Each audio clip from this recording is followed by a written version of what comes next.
মোল্লা বিশ্ব নবী ছাড়া আর কোন শব্দ চিনে না। 2 ঘন্টা ওয়াজ করে 200 বার বিশ্ব নবী বলে, এই মোল্লা তুমি বিশ্ব নবী ছাড়া আর কোন শব্দ পাও না? আমার রাসূল কি শুধু নবী না রাসূল? শুধু বলে বিশ্ব নবী, বিশ্ব নবী, শুধু বলে বিশ্ব নবী। হেই বিশ্ব নবী, নবী কি? আমার নবী কেবল নবী নাকি? নবী না রাসূল? নবীও রাসূল, নবীও। যাদেরকে কিতাব দেওয়া হয় নাই তারা নবী, যাদের কাছে কিতাব এসেছে তারা রাসূল। সুতরাং নবীর উপরের পজিশন হচ্ছে রাসূল। তো তুমি রাসূল বাদ দিয়া নবী বলো কেন? তোমার উদ্দেশ্য ভালো না। একজন যদি চেয়ারম্যান হয় তারে মেম্বার ডাকলে মায়া করবো আপনারে? চেয়ারম্যান সাহেব যদি মেম্বার সাহেব ডাকেন মায়া করবে? সুতরাং যার যেটা পজিশন আছে সেটা বলতে হবে। আমার রাসূলের পজিশন নবী না রাসূল।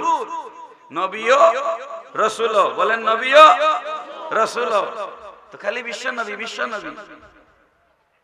আমার রাসূল কি শুধু এই বিশ্বের নবী নাকি? বিশ্ব বলতে জমিনকে বুঝায়, আসমানকে বুঝায় না। বিশ্ব বলতে শুধু জমিনকে বুঝায়, আসমানকে বুঝায় না।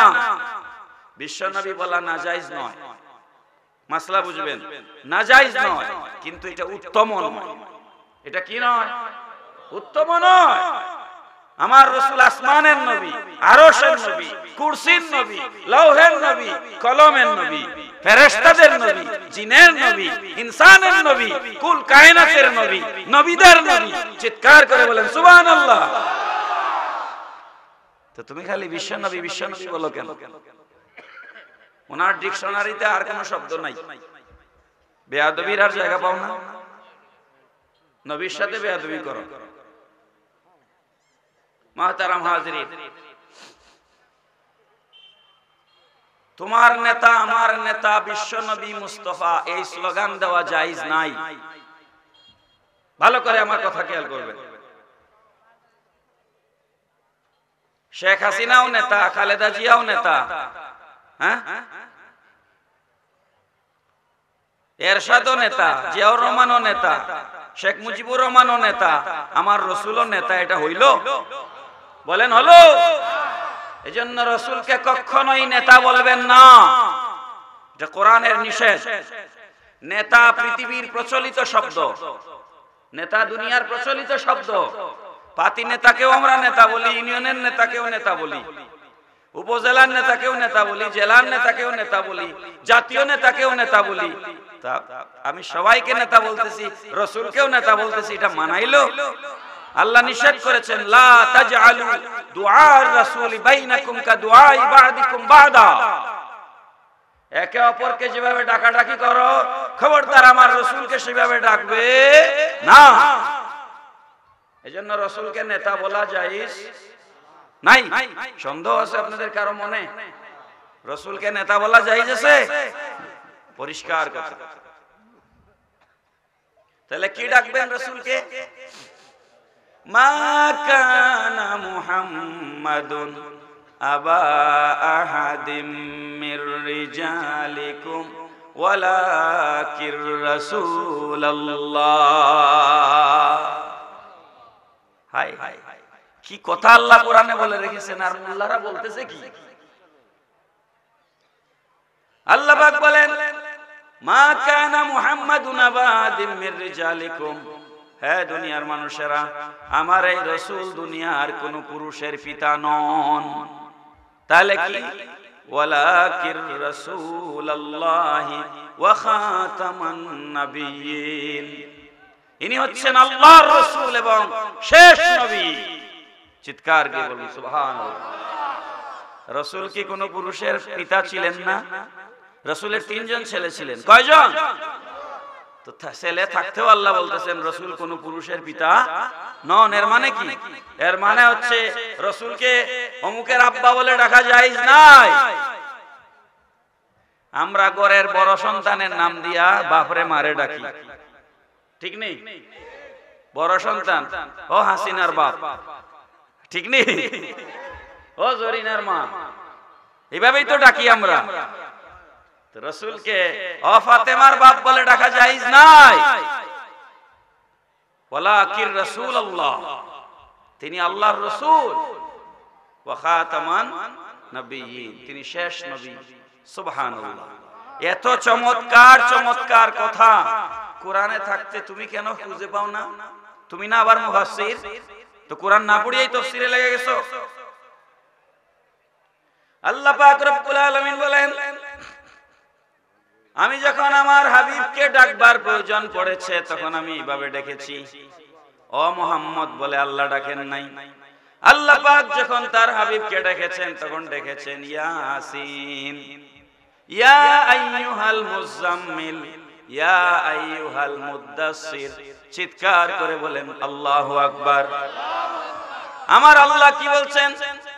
আমার রাসূল শীতের বেলা, শীতের সকালে নবীজি কম্বল গায়ে দিয়া, চাদর মুড়ি দিয়া কম্বল গায়ে দিয়া ঘুমায় আছেন। আল্লাহ পাক বলেন জিবরিল যাও আমার বন্ধুকে গিয়া ডাকো, বয়ম বড় মায়া লাগতেছে। আমার রাসূল চাদর মুবারক পেছায়া শুয়ে আছেন, নবীকে গিয়া ডাক দাও, ইয়া আইয়ুহাল মুজাম্মিল, হে কামলি ওয়ালা নবী। চিৎকার করে বলেন না সুবহানাল্লাহ। তুমি এগুলা দেখো না কোরআনে? আল্লাহ তার হাবিবকে কিভাবে ডেকেছেন, যা মন চায় তাই বলো তুমি রাসূলের শানে। তোমার দুই চোখ আর রাসূলের দুই চোখ, তুমি মনে করো রাসূল তোমার মতো মানুষ? রাসূল তার এই দুই চোখ দিয়ে আল্লাহকে দেখেছে। রাআইতু রাব্বি আযজা ওয়া জাল্লা ফি আহসানি সূরা, নবীজি বলেন মেরাজের রাতে আমি আমার আল্লাহকে উত্তম সূরতে দেখেছি। তো আমার চোখ আর রাসূলের চোখ মুবারক কি এক সমান? হুশ পাও না রাসূলের শানে কিভাবে কথা বলতে হবে। আল্লাহ পাক রব্বুল আলামিন বলছেন, ইয়া আইয়ুহাল্লাযীনা আমানু লা তারফাউ আসওয়াতাকুম ফাওকা সাওতিন নাবিয়্যি ওয়া লা তাজহারু লাহু বিল কওলি কাজহরি বা'দিকুম লিবা'দ আন তাহবাতা আমালুকুম ওয়া আনতুম লা তাশউরুন। আল্লাহ পাক বলেন, হে নবীর উম্মতেরা, খবরদার নবীজির কণ্ঠ মোবারকের, নবীজির গলা মোবারকের আওয়াজের চাইতে তোমাদের কণ্ঠের আওয়াজকে কখনোই উঁচা করবে না। সূরা হুজুরাত 2 নম্বর আয়াত। ওয়ালা তাজহারু লাহু বিল কওলি কাজহরি বা'দিকুম লিবা'দ। সাধারণ মজলিসে বসে তোমরা যেভাবে উচ্চ স্বরে কথা বলো, ওইভাবে আমার নবীর মজলিসে বসে উচ্চ স্বরে কথা বলবে না। এই আয়াতে কারিমা যেটা আমি তেলাওয়াত করলাম, এই আয়াতটা নবীজির রওজা শরীফের উপরে এখনো লেখা আছে। এখনো যারা হজ করেছেন তারা জানেন, মক্কা শরীফ চিল্লা চিল্লি করা যায়, মদিনা শরীফ কোনো শাউটিং নাই, নীরব, পেন পথন নীরবতা। রাসূলের দরবারে চলে গেলে যারা বেয়াদব তাদেরও গলা নেমে যায়। যারা দেশে মিলাদের বিরুদ্ধে ফতোয়া দেয় ওরাও ওখানে গিয়ে কণ্ঠ নিচু হয়ে যায়। এটা আমার রাসূলের দরবারের আদব। সুবহানাল্লাহ। আল্লাহ পাক বলছেন, আনতাহবাতু আমালুকুম ওয়া আনতুম লা তাশউরুন। যদি তোমরা রাসূলের দরবারে রিসালাতে গিয়ে তোমাদের গলার আওয়াজকে বড় করো, তোমাদের জিন্দেগীর সমস্ত আমল বরবাদ হয়ে যাবে, তোমরা টেরও পাবে না। একবার সাহাবায়ে কেরাম কুরবানির ঈদের দিন, কোন দিন? কুরবানির ঈদের দিন নবীজি ঈদের নামাজ পড়ে ঈদগাহ থেকে এসে কুরবানি এখনো দেন নাই, কিন্তু কিছু সাহাবী ঈদের নামাজ পড়ে এসে নবীর আগেই কুরবানি দিয়ে দিয়েছেন। কুরবানির মাসলা হচ্ছে ঈদের নামাজের আগে কুরবানি দিলে ওটা কুরবানি হবে না, দিতে হবে নামাজের পরে। কি? নামাজের পরে। সাহাবায়ে কেরাম নামাজের পরেই দিবেন, আগে দেন নাই, কিন্তু তারা নবীজির আগে দিয়ে দিয়েছেন। কার আগে? তো আমার কুরবানি আমি দিছি, তো অসুবিধা কি? আল্লাহ বলেন হয় নাই। সুবহানাল্লাহ বলেন না।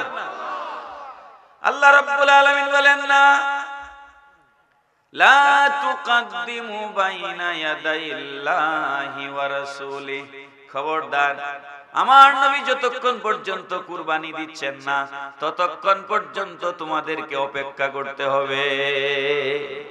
ইয়া আইয়ুহাল্লাযীনা আমানু, হে ঈমানদারগণ, লা তুকদ্দিমু বাইনা ইয়াদাইল্লাহি ওয়া রাসূলিহি ওয়াত্তাকুল্লাহ, তোমরা খবরদার আল্লাহ এবং আল্লাহর রাসূলের সামনে অগ্রসর হবে না, আর এই ব্যাপারে তোমরা আল্লাহকে ভয় করো।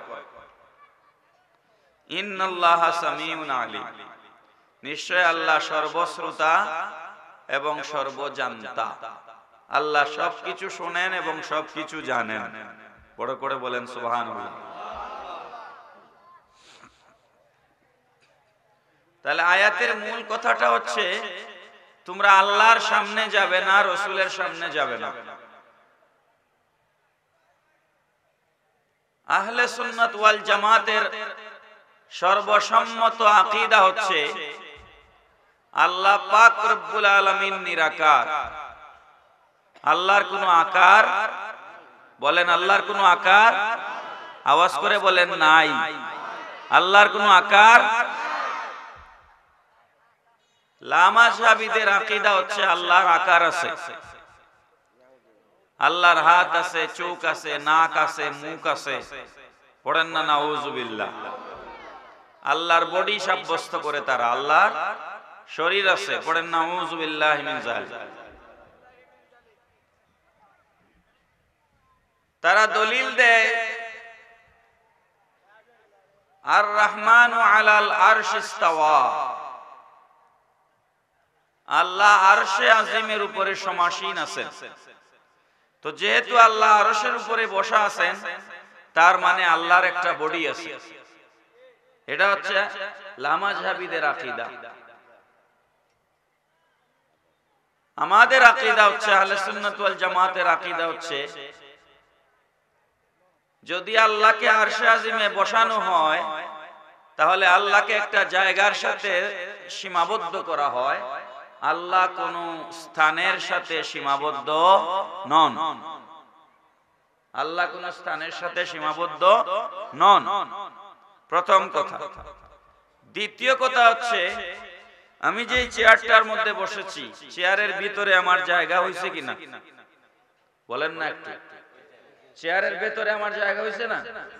তার মানে আমার বডির চাইতে চেয়ারটা একটু বড়। হ্যাঁ, তো আল্লাহ যদি বসতে হয় তাহলে আল্লাহর থেকে আরশ বড় হইতে হবে। কথা কি বোঝা যাচ্ছে আমার? আল্লাহ যদি বসতে হয় তাহলে আরশটা আল্লাহর থেকে বড় হইতে হবে না?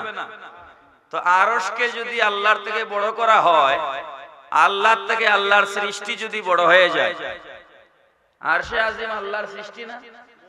তো আরশে আজিম যদি আল্লাহর থেকে বড় হয়, তাহলে এই আকীদা যদি কেউ পোষণ করে যে আল্লাহর থেকে আল্লাহর সৃষ্টি বড়, সে কি ঈমানদার না কাফের?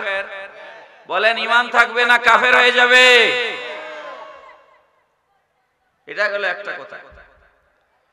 দ্বিতীয় কথা, সে যদি বলে না আরশে আজিম আল্লাহর থেকে ছোট, সে তার নিজেরে বাঁচানোর জন্য এই কথা বলতে পারে যে আরশে আজিম আল্লাহর থেকে কি ছোট। তো আরশে আজিম আল্লাহর থেকে ছোট হইলে ছোট জিনিসের উপরে আল্লাহ বসলেন কিভাবে? ছোট জিনিসের উপরে আল্লাহ বসলেন কিভাবে?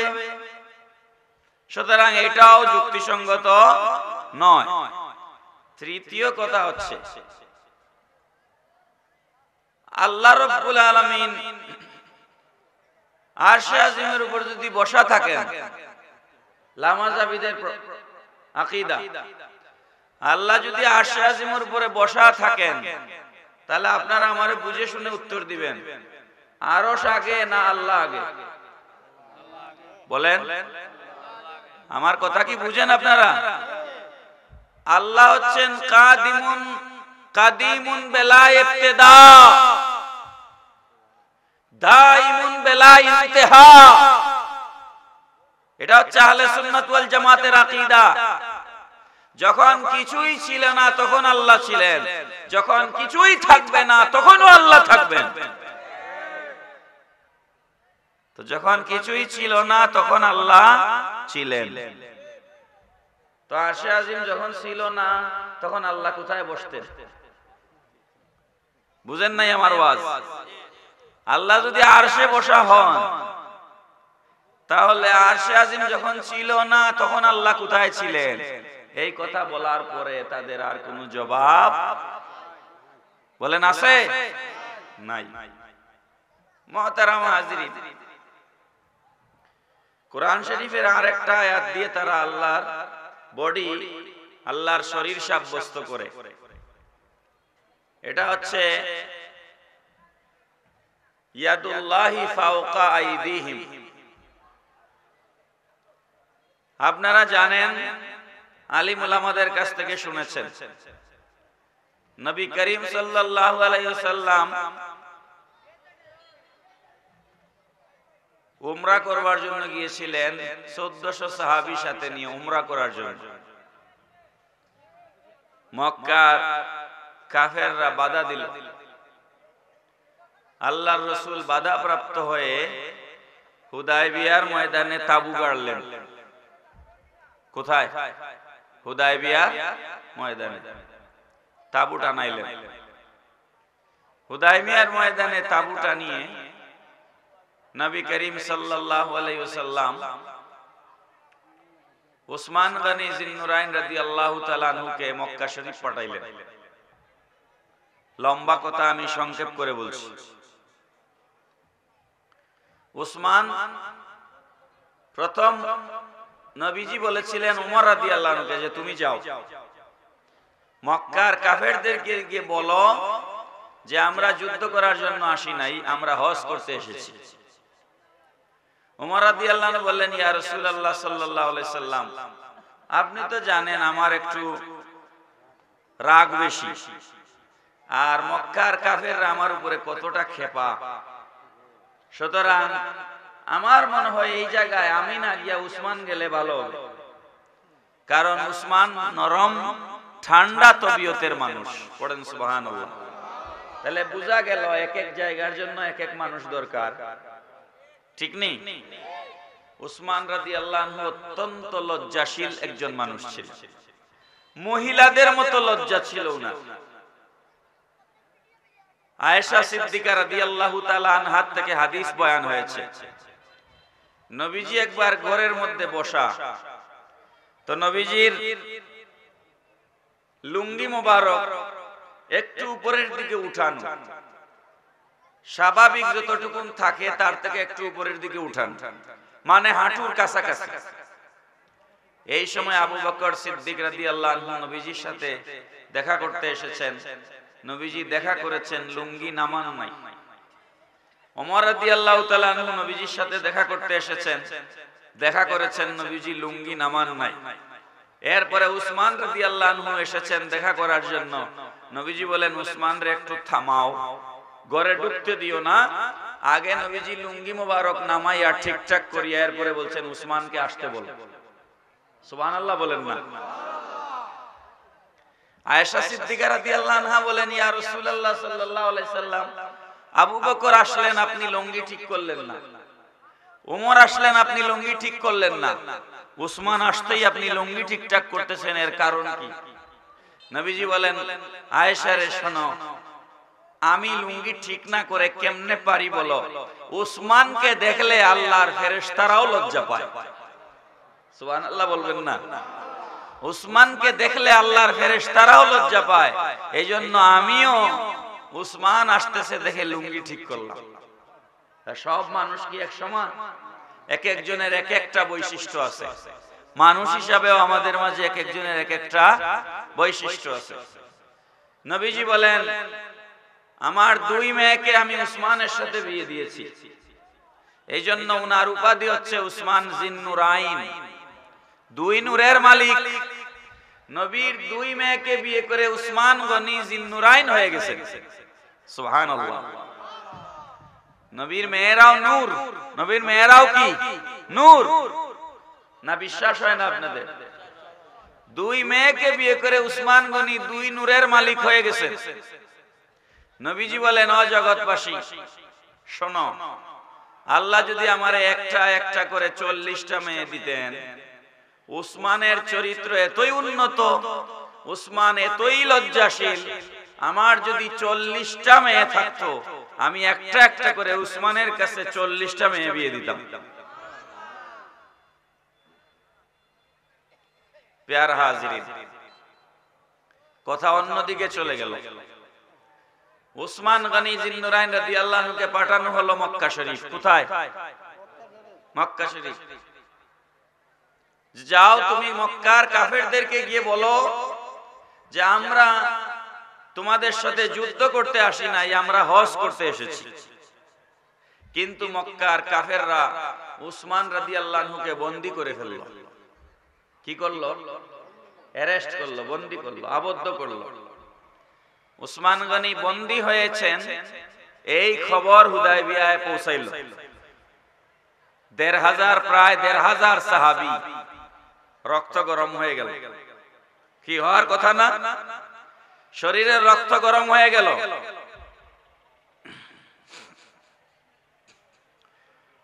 হুদায়বিয়ার ময়দানে একটা গাছের নিচে আল্লাহর রাসূল বসলেন। সেই গাছের নাম হচ্ছে বাবলা গাছ। বাবলা গাছের নিচে বসে ১৫০০ সাহাবীকে আল্লাহর নবী সামনে নিয়ে বললেন, বায়াত করো আমার হাতে। ১৫০০ সাহাবী নবী পাক সাল্লাল্লাহু আলাইহি ওয়াসাল্লাম নিজের হাত মোবারক বাড়ায় দিলেন সামনের দিকে। নবীজির হাত মোবারক সবার উপরে। ১৫০০ সাহাবী একজন একজন করে নবীজির হাত মোবারকের নিচে তাদের হাত দিয়ে আল্লাহর নবীর কাছে বায়াত করলেন। পড়েন সুবহানাল্লাহ। কি বিষয়ে বায়াত করলেন?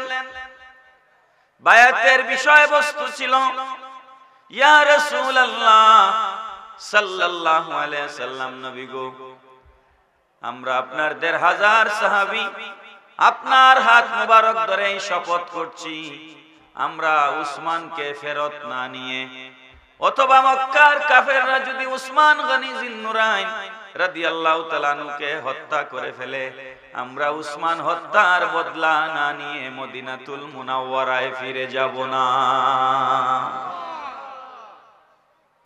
সাহাবায়ে কেরামের কমিটমেন্ট ছিল, কমিটমেন্ট। এই যে ১৫০০ সাহাবী নবীজির হাত মোবারক ধরে বায়াত গ্রহণ করলেন, এই বায়াতের অনুষ্ঠান আল্লাহ রব্বুল আলামিনের বড় মায়া লেগে গেল। আমাদের দেশে কিছু ভাইয়েরা আছেন যারা পীর মুরিদি মানে না, আছে না নাই? পীর মুরিদি মানে না, বায়াত মানে না, এরকম মানুষ আমাদের দেশে আছে না নাই? অথচ আল্লাহ পাক রব্বুল আলামিন বায়াতের উপরে রাজি হয়ে গেলেন। আল্লাহ রব্বুল আলামিন ওই মুহূর্তে কোরআনের আয়াত নাজিল করলেন, লাকাদ রাদিয়াল্লাহু আনিল মুমিনিনা ইয ইউবাইউনাকা তাহতাশ শাজারা। চিৎকার করে বলেন সুবহানাল্লাহ।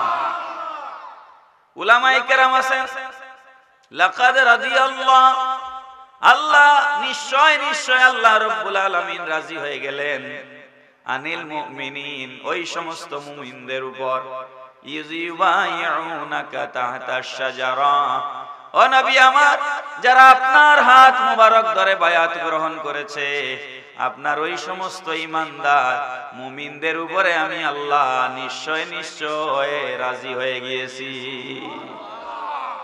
তাহলে কি বোঝা গেল? বায়াতের উপরে আল্লাহ সন্তুষ্ট।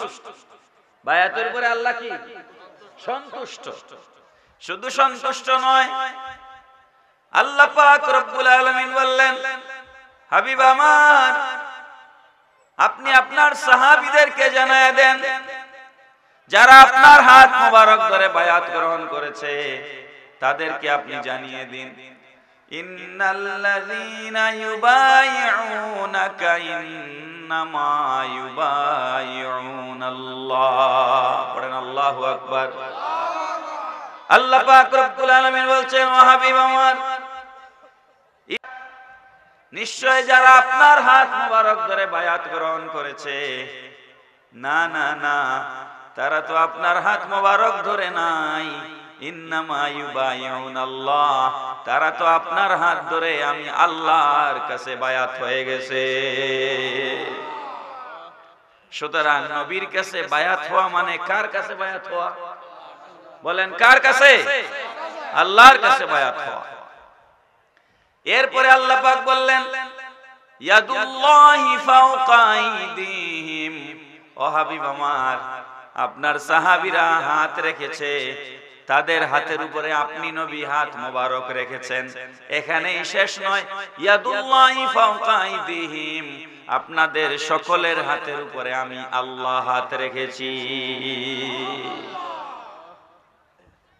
এই আয়াত দিয়ে আমার মূল কথা এখানে, এই আয়াত দিয়ে লামাযহাবীরা বলে যে আল্লাহ তো তার নিজেই তার হাতের কথা বলেছেন, তো আল্লাহর তো হাত আছে। আল্লাহ কি আছে? হাত আছে। তাফসীর পড়ে না, তাফসীর পড়ে না, আন্দাজেই মুফাসসির, বুংবাং মুফাসসির, বুঝছেন? এখানে হাতের ব্যাখ্যা কি? ইয়াদুল্লাহি ফাওকা আইদিহিম, সকলের হাতের উপরে কার হাত আছে? আল্লাহর হাত আছে। এই আল্লাহর হাত বলতে এখানে মুফাসসিরিনে কেরামগণ কি ব্যাখ্যা করেছেন? আমরা কি নিজেরা নিজেরা মন গড়া কোরআনের তাফসীর করতে পারবো? বলেন পারবো? না। মুফাসসিরিনে কেরামগণ এটার ব্যাখ্যা দিয়েছেন, সকলের হাতের উপরে আল্লাহর হাত রয়েছে, এর অর্থ হচ্ছে আল্লাহ রাব্বুল আলামিনের পাওয়ার, ক্ষমতা, আল্লাহর কুদরত বেষ্টন করে রেখেছে। পড়েন সুবহানাল্লাহ। আমার বাবারা, ভাইরা, আল্লাহর ক্ষমতা এই জায়গায় আছে না নাই? মক্কায় আছে না নাই? মদিনায় আছে না নাই? সারা পৃথিবীতে আছে না নাই? আসমানে আছে না নাই? অর্থাৎ আল্লাহর ক্ষমতা কি কোনো সীমাবদ্ধ না? যত জায়গা সৃষ্টি তত জায়গায় আল্লাহর ক্ষমতা, আল্লাহর ক্ষমতা আছে। এখানে হাত বলতে ক্ষমতা বোঝানো হয়েছে। কি বোঝানো হয়েছে? ক্ষমতা, পাওয়ার। একটা উদাহরণ দিলে আপনারা বিষয়টা সহজে বুঝবেন। যেমন ধরেন, আমি বোঝানোর জন্য বলছি, অন্য কিছু মনে করবেন না। যেমন ধরেন এই সুলতানশি বাগ, এখানে একটা ইনসিডেন্ট ঘটলো, ইনসিডেন্ট, একটা দুর্ঘটনা ঘটে গেল, ধরেন একটা মার্ডার হয়ে গেল। হ্যাঁ, হয় না আমাদের দেশে? একটা খুন হয়ে গেল, খুন। আপনি বললেন এই ঘটনার পেছনে, এই যে মার্ডারটা হলো, এই ঘটনার পেছনে এমপি সাহেবের হাত আছে। বলি না আমরা এরকম? বলি কি না? এই ঘটনার পিছনে অমুকের হাত। আপনি যার কথা বলতেছেন, ঘটনা যেই দিন ঘটছে ওই দিন তিনি হবিগঞ্জেই নাই, ওই দিন তিনি ঢাকায়। কোথায়? তারপরেও আমরা বলি এই ঘটনার পিছনে অমুকের হাত আছে। এখানে হাত দিয়ে কি এটা বোঝানো হলো যে অমুকের হাত লম্বা হইয়া হইয়া হবিগঞ্জ চলে আসছে ঢাকা থেকে? তাহলে কি অর্থে হাত বলছি আমরা? এই ঘটনার পিছনে অমুকের হাত আছে, এর অর্থ হচ্ছে এই ঘটনার পিছনে অমুকের পাওয়ার কাজ করেছে। কথাটা কি বুঝছেন আপনারা? এই ঘটনার পিছনে অমুকের হাত আছে, তার মানে কি? তার প্রভাব, তার প্রতিপত্তি, তার ইনফ্লুয়েন্স, তার পাওয়ার এই জায়গায় কাজ করেছে। এখানে হাত বলতে তার ফিজিক্যাল হাত বুঝায় নাই। সুতরাং ইয়াদুল্লাহি ফাওকা আইদিহিম, সকলের হাতের উপরে আল্লাহর হাত রয়েছে, এর অর্থ এই নয় যে আল্লাহ হাত দিয়ে কিছু ধরেন। কথা ঠিক না বেটি? এতটুকুন কি পরিষ্কার হয়েছে? এখন মূল কথায় আসি। এতক্ষণ ধরে আল্লাহ সম্পর্কে কেন কথা বললাম? আল্লাহ পাক রব্বুল আলামিন বলছেন, লা তুকদ্দিমু বাইনা ইয়াদাইল্লাহি ওয়া রাসূলিহি ওয়াত্তাকুল্লাহ। খবরদার, তোমরা আল্লাহর সামনে যাবে না, রাসূলের সামনে যাবে না। এই ব্যাপারে তোমরা আল্লাহকে ভয় করো। এটা হচ্ছে কোরআনের আয়াত। আমার এতক্ষণের ওয়াজ যদি আপনারা খেয়াল করেন তাহলে উত্তর দিতে হবে। বলেন আল্লাহর কি সামন আছে? বলেন, বডি থাকলে না সামন থাকবে? আমার একটা শরীর আছে, আমার সামনও আছে, পিছনও আছে। আমার সামনে মাইক, আমার সামনে আপনারা, আমার পেছনেও কিছু লোক বসা আছেন, আছেন না নাই? তো আল্লাহর হাত নাই, পা নাই, নাক নাই, মুখ নাই, আল্লাহ নিরাকার। আল্লাহ কি নিরাকার? আল্লাহর কি সামন আছে, পিছন আছে, উপর আছে, নিচ আছে, অনেক ডব্লিউ আছে, ডব্লিউ। ওয়াহাবি তারা বলে আমরা নাকি নবীর শান গাইতে গাইতে আল্লাহর উপরে তুলে ফেলি। আমাদের বিরুদ্ধে এরকম অভিযোগ দেয়, আছে না নাই? আরে মোল্লা, তুমি ইসলামই বুঝো নাই, আল্লাহর উপর আছে নাকি? বলেন আল্লাহর কি উপর আছে? আল্লাহর না উপর আছে, না নিচ আছে, না ডান আছে, না বাম আছে, না সামন আছে, না পিছন আছে। আল্লাহ সমস্ত জায়গা থেকে পবিত্র, মুক্ত। পড়েন সুবহানাল্লাহ। তাহলে আল্লাহ যে কোরআনে বললেন তোমরা আল্লাহর সামনে যাইও না, রাসূলের সামনে যাইও না, এটার ব্যাখ্যা কি? এটার ব্যাখ্যা মুফাসসিরিনে কেরামগণ বলেছেন, এখানে আল্লাহর সামন বলতে রাসূলেরই সামন বোঝানো হয়েছে। বড় করে বলেন না সুবহানাল্লাহ। এই আয়াতের শানে নজুলটা শুনেন, তাইলে পরিষ্কার হয়ে যাবে। একবার সাহাবায়ে কেরাম কুরবানির ঈদের দিন, কোন দিন? কুরবানির ঈদের দিন নবীজি ঈদের নামাজ পড়ে ঈদগাহ থেকে এসে কুরবানি এখনো দেন নাই, কিন্তু কিছু সাহাবী ঈদের নামাজ পড়ে এসে নবীর আগেই কুরবানি দিয়ে দিয়েছে। কুরবানির মাসলা হচ্ছে ঈদের নামাজের আগে কুরবানি দিলে ওটা কুরবানি হবে না, দিতে হবে নামাজের পরে। কি? নামাজের পরে। সাহাবায়ে কেরাম নামাজের পরেই দিবেন, আগে দেন নাই, কিন্তু তারা নবীজির আগে দিয়ে দিয়েছে। কার আগে? তো আমার কুরবানি আমি দিছি, তো অসুবিধা কি? আল্লাহ বলেন হয় নাই। সুবহানাল্লাহ বলেন না। আল্লাহ রাব্বুল আলামিন বলেন না, লা তুকাদ্দিমু বাইনা ইয়াদাইল্লাহি ওয়া রাসূলিহি। খবরদার, আমার নবী যতক্ষণ পর্যন্ত কুরবানি দিচ্ছেন না ততক্ষণ পর্যন্ত তোমাদেরকে অপেক্ষা করতে হবে।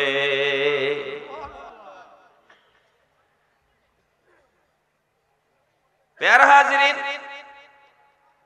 দুনিয়ার প্রশাসনিক ব্যবস্থায় মার্কিন যুক্তরাষ্ট্রের প্রেসিডেন্ট যেখানে বসে অফিস করেন সেটাকে বলা হয় হোয়াইট হাউস। আমি হোয়াইট হাউস দেখছি, আমেরিকা তো কয়েকবার গেছি। আমেরিকার পার্লামেন্ট দেখেছি, ক্যাপিটল হিল। আর ইংল্যান্ডের প্রধানমন্ত্রী যেখানে বসেন তার অফিসকে বলা হয় 10 নং ডাউনিং স্ট্রিট।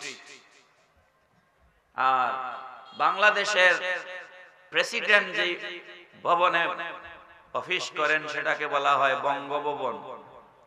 আর প্রধানমন্ত্রী যেখানে বসেন সেটাকে বলা হয় গণভবন। কি বলা হয়? গণভবন। আর 300 জন এমপি আর 50 জন মহিলা এমপি। আমাদের দেশে মোট এমপি কত? 350। 300 জন নির্বাচিত এমপি আর 50 জন মনোনীত মহিলা এমপি। 350 জন এমপি পার্লামেন্টে বসেন, যেটাকে বলা হয় ন্যাশনাল অ্যাসেম্বলি, জাতীয় সংসদ, পার্লামেন্ট।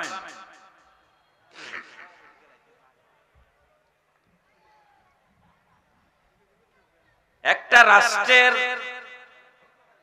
পার্লামেন্ট কিভাবে পরিচালিত হবে তার জন্য কিছু নিয়ম কানুন আছে, আছে না? যেমন ধরেন বাংলাদেশের কথা যদি বলি, সারা পৃথিবী দরকার নাই, উদাহরণ দিচ্ছি বুঝার জন্য। বাংলাদেশের পার্লামেন্টে একজন স্পিকার থাকেন, সবার উপরে বসা থাকেন, ঠিক না? ওই স্পিকারের হাতে মাইকের সুইচ থাকে, তিনি টাইম ঠিক করে দেন কে কতক্ষণ বক্তব্য দিবেন। টাইম শেষ হয়ে গেলে সুইচ বন্ধ করে দেন স্পিকার। সংসদের এক পাশে সরকারি দল, এক পাশে বিরোধী দল বসে। প্রথম সারিতে কে বসবেন তা ঠিক করা আছে। সংসদের শৃঙ্খলা রক্ষার জন্য একজন চিফ হুইপ থাকেন। চিফ হুইপ, হুইপের কাজ হচ্ছে শৃঙ্খলা রক্ষা করা। কে কোথায় বসবেন, কে বক্তব্য দিবেন, এগুলা হুইপ ঠিক করে দেন। তার দল থেকে কে বক্তব্য দিবেন, কে কোথায় বসবেন। একজন সংসদ নেতা থাকেন, যিনি সরকার দলের প্রধানমন্ত্রী, তিনি হন সংসদ নেতা। যিনি বিরোধী দলের লিডার, তিনি হন বিরোধী দলীয় নেতা। এগুলো হচ্ছে আমাদের দেশের পার্লামেন্টের নিয়ম। এই পার্লামেন্ট পরিচালনার জন্য বাংলাদেশ সরকারের কিছু নিয়ম কানুন আছে। এই নিয়ম কানুনগুলোকে বলা হয় rules of procedures of parliament. Rules of procedures of parliament. আমার এতক্ষণের কথা বুঝলে আপনারা একটু বলেন তো, বাংলাদেশের জাতীয় সংসদ ভবন, যেখানে আমাদের এমপিরা বসে মিটিং করে, সেই জাতীয় সংসদ পরিচালনার জন্য যে নিয়ম নীতি আছে, সেগুলা কি আল্লাহ ঠিক করে দিয়েছেন না আমরা ঠিক করেছি? আমার কথা বুঝেন নাই আপনারা? তো একটু উত্তর দেন না কেন? আমরা ঠিক করছি না আল্লাহ ঠিক করে দিয়েছেন? কয় আল্লাহ। আমরা পার্লামেন্ট কিভাবে চলবে এটা কি আল্লাহ ঠিক করে দিয়েছেন? আমরা ঠিক করেছি মানুষরা। এটা কোন ইউনিয়ন? লস্করপুর 10 নম্বর, 10 নং লস্করপুর ইউনিয়ন। ইউনিয়নে একটা পরিষদ আছে না, সেখানে একজন চেয়ারম্যান, 9 জন মেম্বার, আরো মহিলা মেম্বার 3 জন আছেন না? চেয়ারম্যান মিটিং করেন মেম্বারদেরকে নিয়ে। এগুলার কিছু নিয়ম কানুন আছে না? এই নিয়ম আমরা মানুষরা তৈরি করেছি, কোরআন দেয় নাই, হাদিস তৈরি করে দেয় নাই। ইউনিয়ন পরিষদ কিভাবে চলবে? মানুষের আইনে চলে। পার্লামেন্ট মানুষের আইনে চলে, ঠিক না? আল্লাহ পাক রব্বুল আলামিন এমন একজন নবীকে আমাদের জন্য নবী করে পাঠিয়েছেন, রাসূল করে পাঠিয়েছেন, আখিরি জামানার পয়গম্বর, দুনিয়া এবং আখিরাতের বাদশা নবী, কবর, হাসর, মিজান, ফুলসিরাতে আমাদেরকে তোরানে ওয়ালা নবী, শফিউল মুজনবিন, রহমাতুল লিল আলামিন, সাকিয়ে কাউসার, শাফিয়ে মাশার, সাহেবে মেরাজ, দয়াল নবী রহমাতুল লিল আলামিন। নবীজির দরবারে রিসালাতের আদব কেমন হবে, নবীর সামনে কিভাবে বসতে হবে, কিভাবে উঠতে হবে, নবীর সামনে দিয়ে কিভাবে চলাফেরা করতে হবে, নবীর সাথে কিভাবে কথা বলতে হবে, এগুলা নবী নিজে ঠিক করেন নাই, দুনিয়ার কোন মানুষ ঠিক করে নাই। রব্বুল আলামিন কোরআনের আয়াত নাজিল করে দরবারে রিসালাতের আদব ঠিক করে দিয়েছেন। কিন্তু আমাদের দেশের কিছু মৌলবী বুঝে না, আছে না নাই? বলে নবী 6 প্যাক ছিলেন, বলে না? বলে নবী কাউবয় ছিলেন। আওয়াজ করে বলবেন না নাউজুবিল্লাহ। ও মুসলমান, হে যুবক সমাজ, তোমরা যাদেরকে শায়েখ মানো, এই শায়েখরা ভ্রান্ত, গুমরা, এরা সঠিক পথে নাই। বুঝতে হবে তোমাদেরকে, আল্লাহ কোরআন নাজিল করেন নাই নবীর দোষ ত্রুটির জন্য। কোরআনে নবীর ত্রুটি না, নবীর দোষ ত্রুটি বয়ান করার জন্য আল্লাহ কোরআন নাজিল করেন নাই। কোরআনের শুরু থেকে শেষ পর্যন্ত গোটা কোরআন শরীফ আল্লাহ শানে রিসালাত দিয়ে নাজিল করেছে। কোরআন কি আইবের কিতাব? কোরআন কি আইবের কিতাব? কোরআন আইবের কিতাব নয়, কোরআন শানে রিসালাতের কিতাব। আমি একটা ছোট্ট উদাহরণ দেই আপনাদেরকে। আমেরিকার একজন প্রফেসর, ইংরেজ ভদ্রলোক, আমেরিকা, তার ল্যাঙ্গুয়েজ হচ্ছে ইংলিশ। আমি বহু জায়গায় এই কথা বলেছি আমার জীবনে। সে তার মুসলমান এক বন্ধুকে বলল যে তোমাদের একটা কোরআন শরীফ আমাকে দাও। ইংরেজি অনুবাদ কোরআন শরীফ। তাকে একটা কোরআন শরীফের কপি দেওয়া হলো ইংরেজি অনুবাদ। কোরআনুল কারীম এমন একটা কিতাব, যে কিতাব সারা পৃথিবীতে পাঠ করা হয়। পড়েন সুবহানাল্লাহ।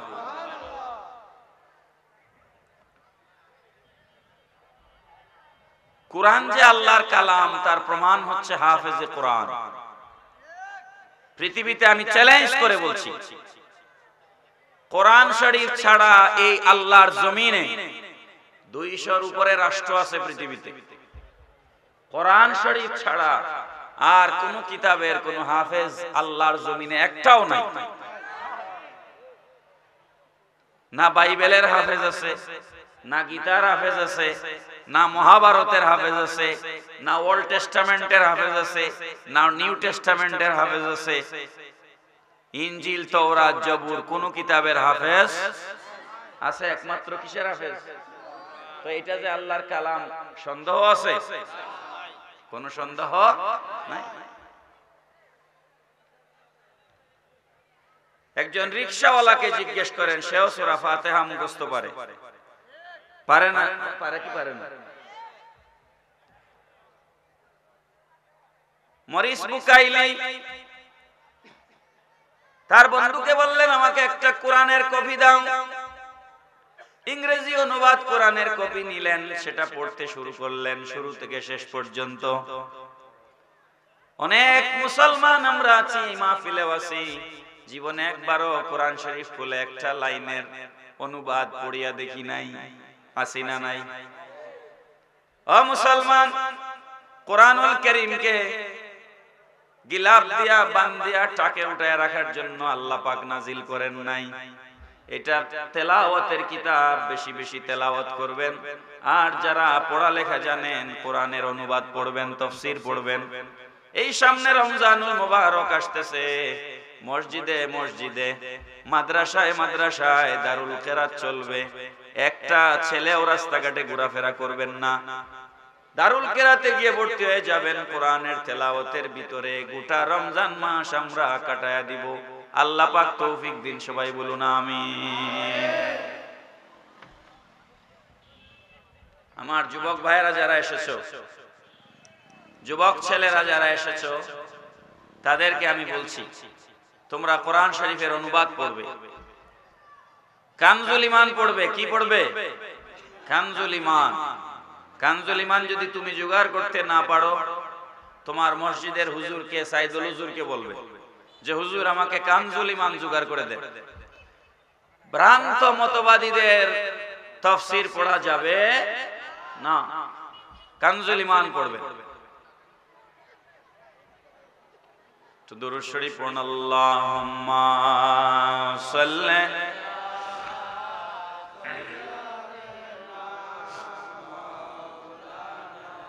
মুহাম্মদ ওয়া আলা আলি সাইয়্যিদিনা। মুহাব্বতে পড়ুন। আল্লাহুম্মা সাল্লি, অল্প করে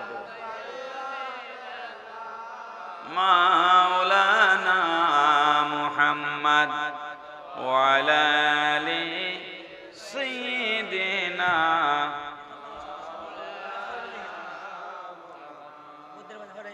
तू जिंदा है वल्लाह, तू जिंदा है वल्लाह, मेरे चश्मे आलम से चुप जाने वाले।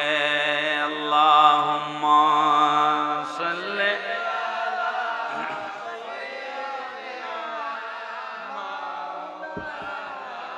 मुहम्मद व अला आली मौलाना मुहम्मद। प्यारे हाज़रीन, মরিস বুকাইলি কোরআনের শুরু থেকে শেষ পর্যন্ত তেলাওয়াত করলেন, ইংরেজি অনুবাদ সহ পড়লেন। পড়ার পরে ওনার মাথার মধ্যে একটা প্রশ্ন জাগলো, যেই লোক এটার ইংরেজি অনুবাদ করছে সে কি ঠিকঠাক মতো করছে কিনা এটা তো আমি জানি না, কারণ আমি যেহেতু আরবি জানি না, আরবি না জানবার কারণে ইংরেজিটা সঠিক আছে কিনা এটা বুঝবার মতো তো আমার কোনো উপায় নাই। এই জন্য মরিস বুকাইলি মনে মনে ভাবলেন, আমি সত্যি সত্যি কোরআনকে পড়তে চাই। তিনি গিয়ে ভর্তি হইলেন মিশরের আল আজহার ইউনিভার্সিটিতে। আরবিক ল্যাঙ্গুয়েজের উপরে 4 বছরের কোর্স করলেন। করার পর আরবি ভাষা শিখলেন। আরবি ভাষা শিক্ষা করার পর আরো 4 বছরে বুকাইলি কোরআনুল কারীমের সূরা ফাতিহা থেকে নাস পর্যন্ত অনুবাদ করলেন। সুবহানাল্লাহ। একজন ইংলিশ লোক কোরআনের অনুবাদ করলেন। অনুবাদ যখন শেষ হলো, উনার কাছে শত শত চিঠি আসলো, বুকাইলি তুমি কি পাগল হয়েছো? তুমি মুসলমানদের কিতাব কোরআনুল কারীমকে বুঝবার জন্য তোমার জীবনের 8টা বছর তুমি নষ্ট করলে।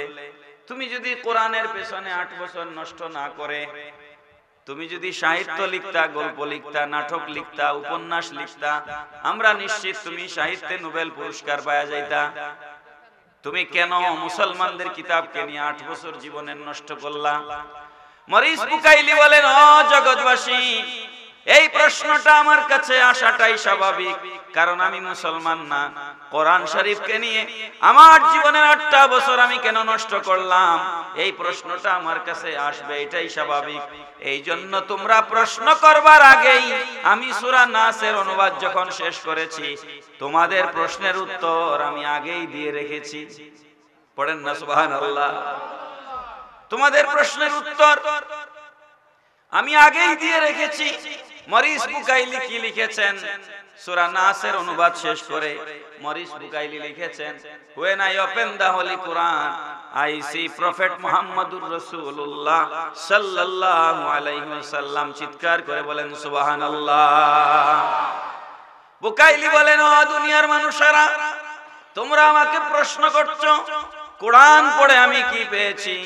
আমি কোরআনের প্রতিটা পারায় পারায়, সূরায় সূরায়, আয়াতে আয়াতে, প্রতিটা হরফে হরফে, নুকতায় নুকতায়, যেখানে আমি কোরআনুল কারীমকে খুলেছি, যখনই আমি কোরআন খুলেছি, সকল জায়গায় আমি মুসলমানদের নবী মুহাম্মদুর রাসূলুল্লাহ সাল্লাল্লাহু আলাইহি সাল্লামকে দেখেছি। পড়েন সুবহানাল্লাহ।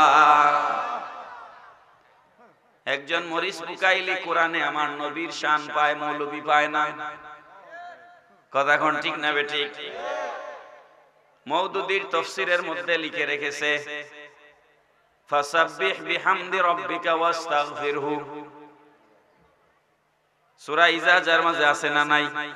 ফাসাব্বিহ বিহামদি রাব্বিকা ওয়াস্তাগফিরহু।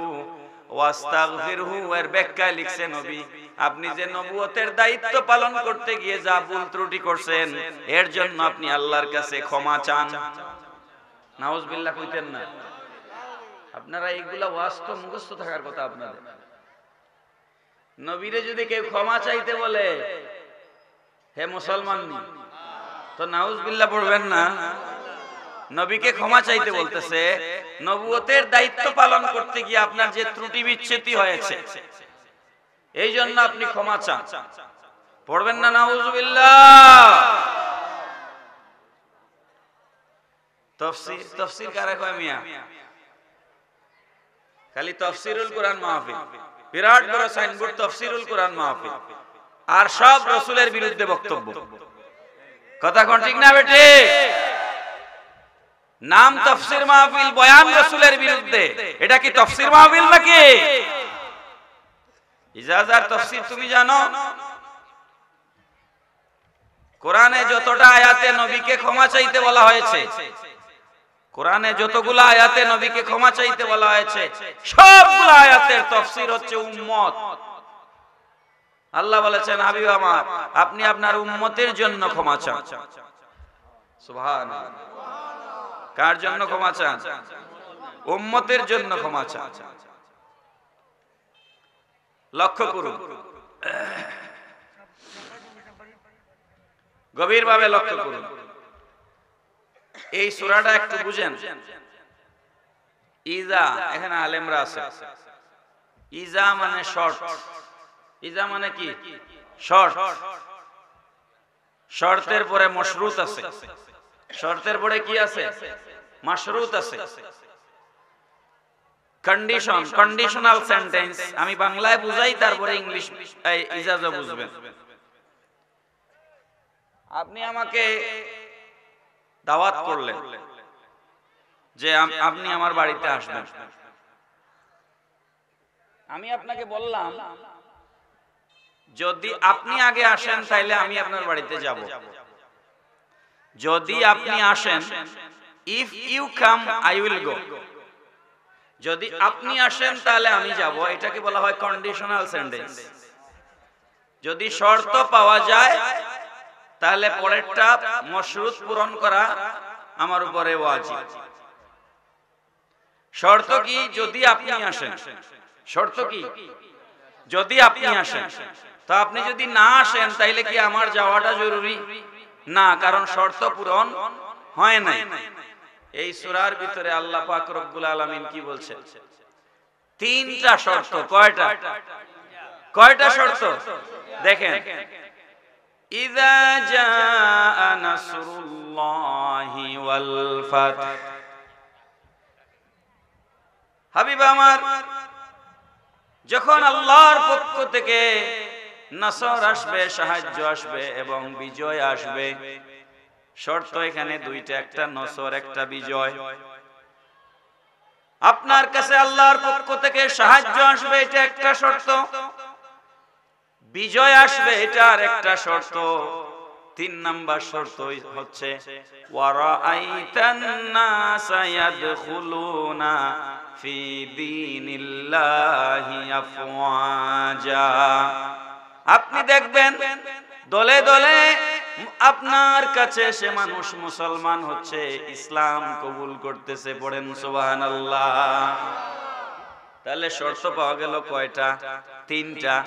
এক নাম্বার শর্ত আল্লাহর সাহায্য, দুই নাম্বার শর্ত আল্লাহর পক্ষ থেকে বিজয়, তিন নাম্বার শর্ত হচ্ছে যাকে যাকে দলে দলে মানুষ আপনার কাছে আসবে, ইসলাম কবুল করবে। এর অর্থ হচ্ছে যখন বিজয় আসবে, যখন সাহায্য আসবে, আর যখন যাকে যাকে দলে দলে মানুষ আপনার কাছে আসবে, ওই মানুষগুলো আপনার কাছে এসে মুসলমান হবে। এরা এতদিন পর্যন্ত ঈমানদার ছিল না, এরা কাফের ছিল, এরা মূর্তি পূজা করেছে। ঠিক কিনা বলেন? এরা মূর্তি পূজা করেছে, এরা আপনার হাত ধরে মুসলমান হয়েছে। এই সমস্ত মুসলমানদের জন্য ফাসাব্বিহ বিহামদি, আপনি আল্লাহর কাছে তাসবিহ পাঠ করুন। আর ওয়াস্তাগফিরহু, আপনার ওই সমস্ত উম্মতদের জন্য আপনি আল্লাহর কাছে ক্ষমা প্রার্থনা করুন। পড়েন সুবহানাল্লাহ। মাশাআল্লাহ।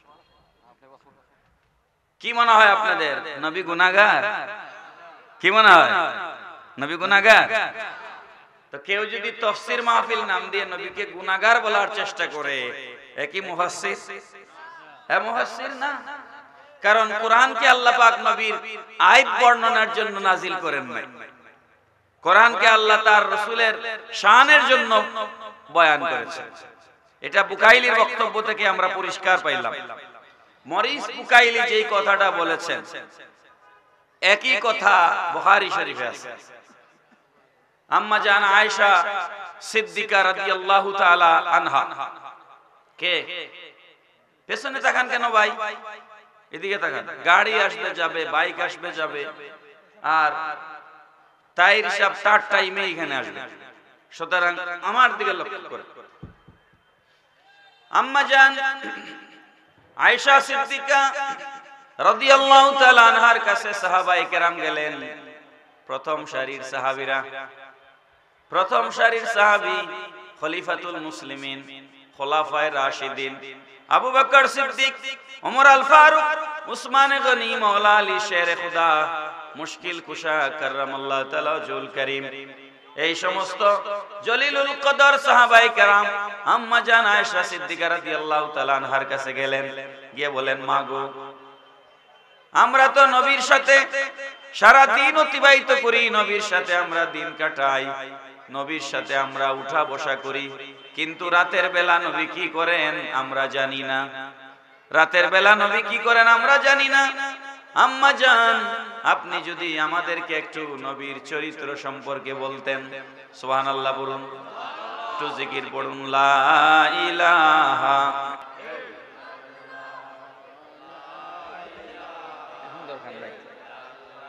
লা ইলাহা লা সুবহানাল্লাহ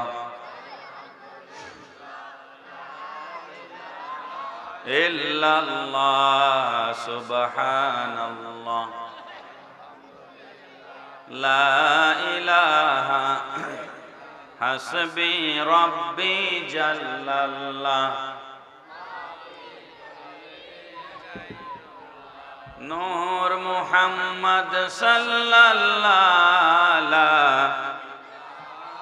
ইল্লাল্লাহ হাসবি রাব্বি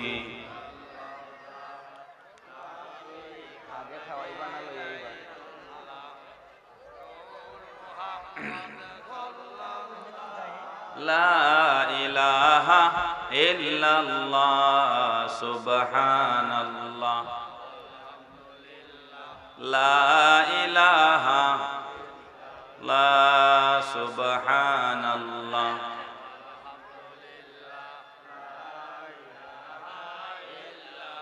লা ইলাহা ইল্লাল্লাহ মুহাম্মাদুর রাসূলুল্লাহ সাল্লাল্লাহু আলাইহি ওয়াসাল্লাম। আজকের মাহফিলের সম্মানিত উদ্বোধক পীরজাদা সৈয়দ ফজলে ইলাহি শামসুদ্দোহা সাহেব বারাকাল্লাহু ফি হায়াতিহি, তিনি তাশরীফ এনেছেন মঞ্চে, বলেন মারহাবা। আজকের প্রধান আলোচক মুফতি গিয়াসউদ্দিন তাহেরি সাহেব, তিনিও তাশরীফ এনেছেন, বলেন মারহাবা। তিনি কিছুক্ষণের মধ্যে স্টেজে আসবেন। আপনাদেরকে আমি শুরুতে একটা কথা বলছিলাম, আপনারা আমল করলেন না, বলছিলাম না? আপনারা পিছনে তাকান কেন? এই যুবক ছেলেগুলারে এগুলারে ঠিক করা খুব কঠিন। কেন যে এরা ওয়াজে আসে আমি জানি। ওয়াজের মজলিস এটা কোরআন হাদিসের মজলিস, এই মজলিসের আদব রক্ষা করতে হবে। চুপ করে বসতে হবে, নাইলে চলে যেতে হবে। এই প্যান্ডেলের কোনো দরজা জানালা কিছু আছে? তো আপনাকে তো জোর করে বসানো হয় নাই। কি জোর করে বসাইছি আমি? তাহলে একজনও পিছনে তাকাবেন না। এগুলো শিখেন। ওয়াজ শোনারও একটা নিয়ম কানুন আছে, ওয়াজ করার তো নিয়ম কানুন আছেই, ওয়াজ শোনারও নিয়ম কানুন আছে। আর নাইলে এই ওয়াজে কাজে আসবে না। সাহাবায়ে কেরাম আয়েশা সিদ্দিকা রাদিয়াল্লাহু তাআলা আনহার কাছে এসে বললেন, আম্মা জান, নবীজির চরিত্র সম্পর্কে আমাদেরকে একটু বয়ান দিন। বলেন তো, স্বামীর চরিত্র ভালো না খারাপ এটা স্ত্রীর চেয়ে বেশি কেউ জানেনি? জানে? এই যে আমরা মঞ্চে এসে আপনাদের সামনে বসি, সুন্দর সাদা জামা পরছি, সুন্দর পোশাক পরে এসে আপনাদের সামনে বসছি, দেখে মায়াবী চেহারা লাগতেছে, কিন্তু আমার ভেতর ভালো না খারাপ এটা আপনি বলতে পারবেন না। এটা আমার স্ত্রী আপনার থেকে ভালো জানে। কথা ঠিক না বেঠিক? সমাজে অনেক মানুষ আছে, এই সমাজে যারা পঞ্চায়েতের বিচার ফয়সালা করে, কিন্তু গড়ে বউ তার কথা শুনে না।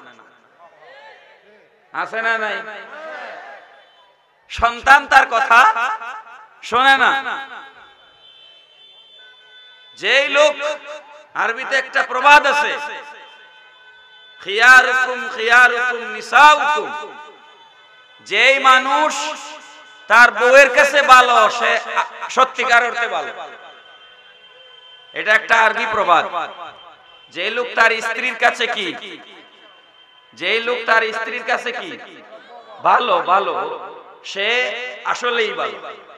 এটা আরবি একটা প্রবাদ। আপনারা কি এটার সাথে একমত না? একমত। তো সাহাবায়ে কেরাম আসল জায়গায় গেছেন। আম্মা জান, আপনি মেহেরবানি করে নবীজির চরিত্র সম্পর্কে আমাদেরকে একটি বয়ান দিন। আম্মা জান আয়েশা সিদ্দিকা রাদিয়াল্লাহু তাআলা আনহা বলছেন, ওরে নবীর সাহাবীরা, তোমরা আমার কাছে এসেছো নবীজির চরিত্র সম্পর্কে জানবার জন্য। তোমাদের কাছে কি কোরআন শরীফ নাই? নবীর চরিত্র জানতে তোমরা আমার কাছে এসেছো। খুলুকুহু কানা খুলুকুহু আল কোরআন। কোরআনুল কারীমের সূরা ফাতিহা থেকে সূরা নাস পর্যন্ত যা কিছু কোরআনে নাজিল হয়েছে, গোটা কোরআন হচ্ছে নবীর চরিত্র। নবী যা কোরআন তা, কোরআন যা নবী তা। পড়েন না সুবহানাল্লাহ। কোরআন হচ্ছে থিওরি, কোরআন হচ্ছে তত্ত্ব, আর নবী হচ্ছেন কোরআনের প্র্যাকটিক্যাল বাস্তব নমুনা। পড়েন সুবহানাল্লাহ। নবীজি যখন রাস্তায় হাঁটতেন, সাহাবায়ে কেরাম বলতেন ব্রাহ্মমান কোরআন। পড়েন না সুবহানাল্লাহ। কোরআন হাঁটতেছে, কে হাঁটতেছে? কোরআন হাঁটতেছে। এইজন্য নবীর চরিত্রে যদি আপনি কোনো ত্রুটি খুঁজেন, তাহলে কোরআনে ত্রুটি চলে আসে। এজন্য তথাকথিত মুফাসসির যারা আছেন, তাদেরকে আমি বলবো আপনারা নবীর দোষ ত্রুটি তালাশ করবেন না, তাইলে আপনার তাফসীরই থাকবে না। কথা ঠিক না বেটে? প্রিয় হাজিরিন, কোন কথা ছেড়ে কোন কথা আপনাদেরকে বলবো। পৃথিবীতে আমরা একে অপরের জন্য যে শব্দ প্রয়োগ করি, এটা অত্যন্ত গুরুত্বপূর্ণ কথা হবে। আপনারা মনোযোগ দিয়ে না শুনলে বুঝতে পারবেন না। মানুষে মানুষের সম্পর্কের ক্রাইটেরিয়া, ধরন হচ্ছে তিনটা। একটা হচ্ছে আত্মীয়তার সম্পর্ক। একটা কিসের সম্পর্ক? আত্মীয়তার সম্পর্ক। যেমন বাবা ছেলে, মা মেয়ে, স্বামী স্ত্রী, এগুলো আত্মীয়তার সম্পর্ক। চাচা, খালু, ফুফা, ভাতিজা, এগুলা কিসের সম্পর্ক? একটু সাহায্য করেন না। আমি আমার বাবাকে বাবা ডাকি, বাবা আমাকে ছেলে ডাকে। আমি আমার স্ত্রীকে স্ত্রী ডাকি, স্ত্রী আমাকে স্বামী ডাকে। আমার ভাতিজাকে আমি ভাতিজা ডাকি, সে আমাকে চাচা ডাকে। এই যে ডাক সম্বোধন, এটা হচ্ছে আত্মীয়তার ভিত্তিতে। কিসের ভিত্তিতে? এটা একটা মনে রাখেন। দুই নাম্বার হচ্ছে বয়সের কারণে ছোট এবং বড়। বয়সের কারণে ছোট এবং বড়। আপনি আমার আত্মীয় না, কিন্তু বয়সে আপনার থেকে আমি ছোট, আমার থেকে আপনি বড়, তখন আমি বলি চাচা, বাবা, দাদা, এভাবে বলি। বা মুরব্বি সাহেব বলি কি বলি না? বলি। এটা হচ্ছে বয়সের ছোট এবং বড়ের তারতম্যের কারণে আমরা এইভাবে মানুষকে ডাকি। আর তিন নাম্বার হচ্ছে পজিশন, পদমর্যাদা। যেমন আপনি ডিসি অফিসে যান, কোনদিন ডিসি সাহেবকে কেউ গিয়া নাম ধরে ডাকতে শুনছেন? কোনদিন ডাকছে? গিয়া বলে, তার যদি ছোট হয় তাইলে বলে ডিসি স্যার। কি বলে? DC sir. তার সমান হলে বা তার সমসাময়িক হলে ডিসি সাহেব, কিংবা তার থেকে উপরের কেউ হলেও বলে ডিসি সাহেব, তাই না? ডিসি সাহেব, এসপি সাহেব বা এসপি মহোদয়, মসজিদের ইমাম সাহেব, মুয়াজ্জিন সাহেব। ইমাম একটা পজিশন, একটা পদমর্যাদা। মুয়াজ্জিন একটা পজিশন। মুয়াজ্জিন আপনার থেকে বয়সে অনেক ছোট, জ্ঞানেও আপনার থেকে ছোট, তারপরও আপনি নাম ধরে ডাকেন না। কি বলেন? মুয়াজ্জিন সাহেব, ইমাম সাহেব। তাহলে এই যে ডাকাডাকি আমরা করি, কয় জাত হইল? তিন জাত। বলেন কয় প্রকার? কিছু হচ্ছে আত্মীয়তার সম্পর্কের ভিত্তিতে, কিছু হচ্ছে বয়সের ভিত্তিতে, কিছু হচ্ছে পদমর্যাদার ভিত্তিতে। ঠিক না? এই কথা মনে রাখেন। আল্লাহ পাক রব্বুল আলামিন বলছেন, লা তাজআলু দুআআর রাসূলি বাইনাকুম কাদুআই বা'দিকুম বা'দা। হে দুনিয়ার মানুষেরা, আমি আল্লাহ কোরআনের আয়াত নাজিল করে নিষেধাজ্ঞা জারি করলাম, তোমরা দুনিয়াতে একে অপরকে যেভাবে ডাকাডাকি করো, খবরদার আমার রাসূলকে সেইভাবে ডাকবে না। এখন আসেন কথাটা খেয়াল করিয়ে। নবীর সাথে কিছু মানুষের আত্মীয়তার সম্পর্ক ছিল না? ছিল কিনা বলেন? সাহাবায়ে কেরামদের মাঝে, চার খলিফার মাঝে দুইজন ছিলেন আল্লাহর নবীর শ্বশুর, আর দুইজন ছিলেন নবীজির মেয়ের জামাই। আবু বকর সিদ্দিক নবীজির শ্বশুর, হযরত আয়েশাকে বিয়ে করেছেন। আবু বকর সিদ্দিকের মেয়ে হযরত ওমরের মেয়ে হযরত হাফসা বিনতে ওমর রাদিয়াল্লাহু তাআলা আনহাকে নবীজি বিয়ে করেছেন। আবু বকর সিদ্দিক, ওমর আল ফারুক, এই দুইজন হচ্ছেন নবীজির শ্বশুর। ওসমান গনি জিন্নুরাইন, হযরতে মাওলা আলী শেরে খুদা মুশকিল কুশা কাররামাল্লাহু ওয়াজহুল কারীম, যার কাছে নবীজি হযরতে ফাতেমাতুজ জাহরা রাদিয়াল্লাহু তাআলা আনহাকে শাদী দিয়েছেন, ঠিক নেই? আর একটু আগে আমি বলছি উসমান গনির কাছে দুই মেয়ে বিয়ে দিয়েছেন। এই হিসাবে নবীর মেয়ের জামাই হচ্ছেন দুইজন।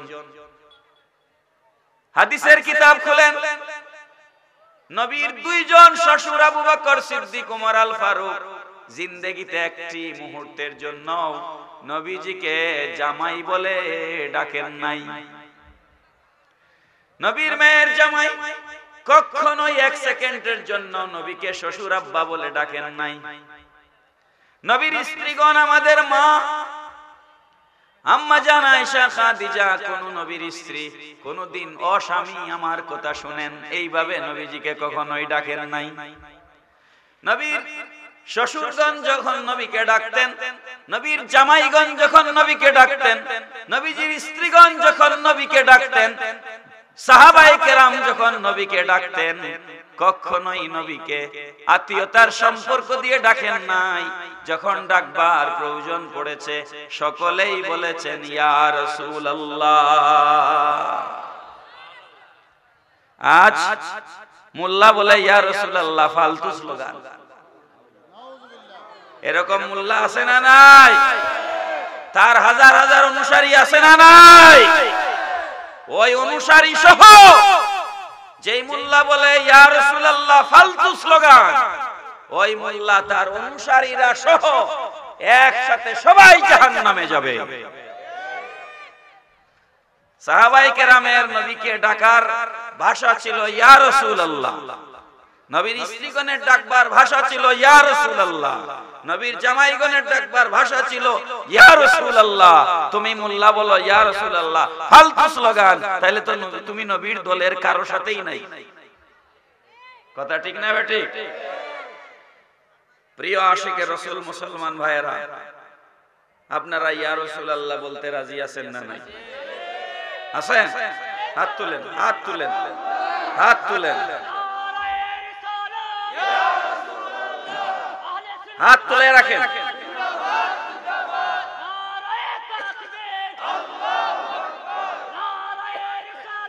ইয়া রাসূলুল্লাহ,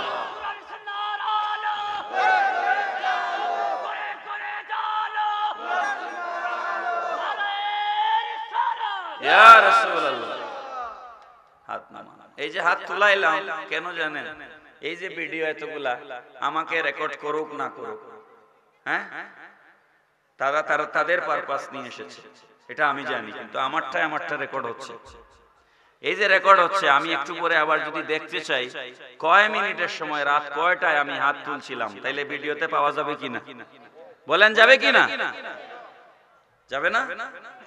আল্লাহ পাক বলেন ফামান ইয়ামাল মিসকালা যাররাতিন খাইরান ইয়ারা, যাররা পরিমাণ নেক কাজ যদি করো সেটাও হাসরের মাঠে দেখানো হবে। আমরা হাসরের মাঠে আল্লাহ রাব্বুল আলামিনকে যখন আমরা বিপদে পড়ে যাব, আটকায় যাব, তখন বলবো আল্লাহ, সেই যে দক্ষিণ সুলতান শিবাগ মাহফিলে দুই হাত তুলে তোমার নবীর পক্ষে সাক্ষী দিয়েছিলাম, এই দেখো রেকর্ড আছে, এটার জন্য আমাদেরকে মাফ করে দাও।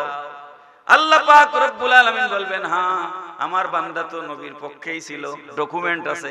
সুবহানাল্লাহ বলেন। ডকুমেন্ট কি? কিরামান কাতিবিনা ইয়ালামুনা মা তাফআলুন। দুই কাঁধে দুই ফেরেশতা আপনার সব রেকর্ড রাখতেছে।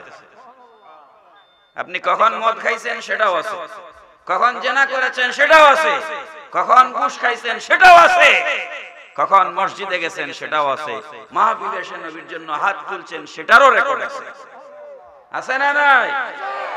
সুতরাং আজকে যা করছেন একটাও হাসরের মাঠে অস্বীকার করতে পারবেন? ইয়া রাসূলুল্লাহ বলে বলে মরতে চাই কি চাই না? ইয়া রাসূলুল্লাহ বলে বলে মরতে চাই কি চাই না? আল্লাহ পাক কবুল করুন, সবাই বলুন আমিন। তাহলে পৃথিবীতে আমরা একজন আর একজনকে যেভাবে ডাকাডাকি করি, রাসূলকে সেইভাবে ডাকা হারাম। কে নিষেধ করেছেন? বলেন, কে নিষেধ করেছেন? তাহলে আমরা ডাকবো কি বলে? বলেন, ডাকবো কি বলে? মোল্লা বিশ্ব নবী ছাড়া আর কোন শব্দ চিনে না। 2 ঘন্টা ওয়াজ করে 200 বার বিশ্ব নবী বলে, এই মোল্লা তুমি বিশ্ব নবী ছাড়া আর কোন শব্দ পাও না? আমার রাসূল কি শুধু নবী না রাসূল? শুধু বলে বিশ্ব নবী, বিশ্ব নবী, শুধু বলে বিশ্ব নবী। হেই, বিশ্ব নবী, নবী কি? আমার নবী কেবল নবী নাকি? নবী না রাসূল? নবীও রাসূল, নবীও। যাদেরকে কিতাব দেওয়া হয় নাই তারা নবী, যাদের কাছে কিতাব এসেছে তারা রাসূল। সুতরাং নবীর উপরের পজিশন হচ্ছে রাসূল। তো তুমি রাসূল বাদ দিয়া নবী বলো কেন? তোমার উদ্দেশ্য ভালো না। একজন যদি চেয়ারম্যান হয় তারে মেম্বার ডাকলে মায়া করবো আপনারে? চেম্বার সাহেব, চেয়ারম্যান সাহেব যদি মেম্বার সাহেব ডাকেন মায়া করবে? সুতরাং যার যেটা পজিশন আছে সেটা বলতে হবে। আমার রাসূলের পজিশন নবী না রাসূল। নবীও রাসূলও। বলেন, নবীও রাসূলও। তো খালি বিশ্ব নবী, বিশ্ব নবী। আমার রাসূল কি শুধু এই বিশ্বের নবী নাকি? বিশ্ব বলতে জমিনকে বোঝায়, আসমানকে বোঝায় না। বিশ্ব বলতে শুধু জমিনকে বোঝায়, আসমানকে বোঝায় না। বিশ্ব নবী বলা নাজায়েজ নয়। মাসলা বুঝবেন, নাজায়েজ নয়, কিন্তু এটা উত্তম নয়। এটা কি নয়? উত্তম নয়। আমার রাসূল আসমানের নবী, আরশের নবী, কুরসির নবী, লৌহের নবী, কলমের নবী, ফেরেশতাদের নবী, জিনের নবী, ইনসানের নবী, কুল কায়নাতের নবী, নবীদের নবী। চিৎকার করে বলেন সুবহানাল্লাহ। তো তুমি খালি বিশ্ব নবী, বিশ্ব নবী বলো কেন? ওনার ডিকশনারিতে আর কোন শব্দ নাই। বেয়াদবির আর জায়গা পাও না। নবীর সাথে বেয়াদবি করো। মুহতারাম হাজিরিন,